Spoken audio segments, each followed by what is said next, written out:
Definitely cake. It's actually my birthday on the day we're recording this, and I have a cake waiting for me in the kitchen. That is definitely a tie in my household.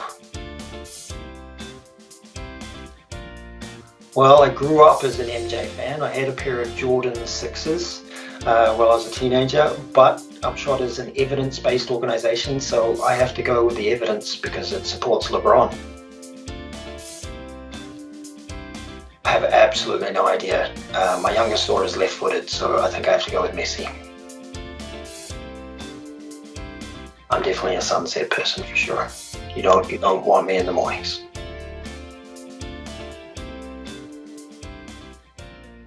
So what really inspires me about Upshot this time around and getting involved in the community interest company is the potential that Upshot can play in the role of sport in our society.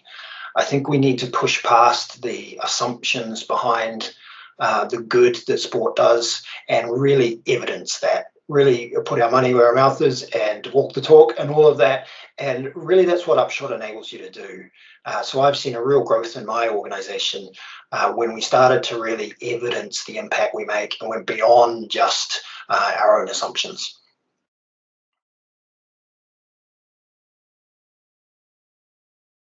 I came over from New Zealand in the mid-2000s with my management degree and a keenness to explore how sport could play a role in communities. But at that time, I really thought that basketball was the solution to all the world's problems. I realize now that it actually works in reverse, that actually we need to start with community evidence. We need to start by asking our communities what role sport can play. And so that's been my journey, is just flipping around from being that sport first focused to being community sport first focused. Well, I think the third sector in the UK has a massive role to play in the next few years. We need to use all our sporting and cultural assets to rebuild communities. And in order to do that in a way that maximizes our scarce resources, we have to make information-based decisions. So transforming the way that we do things away from just the intuition of our leaders and managers like me and towards information-based decisions backed up with evidence is going to be really critical in the future for the third sector, because we've all got a major role to play. Some of our communities are really hurting, and it's going to require a team effort from the third sector, the private sector and the public sector to really rebuild those communities.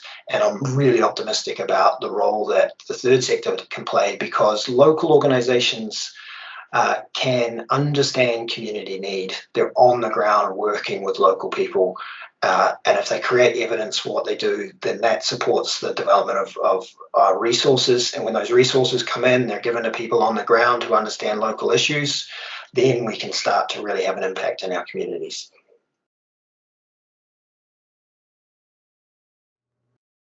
Well, I think being a social enterprise with an asset lock is essential for Upshot and for the wider sector going forward. What it means is that the people inside the organization are well looked after, but critically, no individual profits from Upshot. All proceeds, all profits are reinvested back in the organization. Upshot can't be sold at a profit to some big organization. It will always serve the sector. That's really critical. I think that customers and funders and people that are passionate about the third sector in the United Kingdom and beyond can trust Upshot because we have an asset lock in place in our constitution as a social enterprise. That's really, really important to us going forward, and it's a critical part of what makes Upshot unique, because it enables us to work for the sector.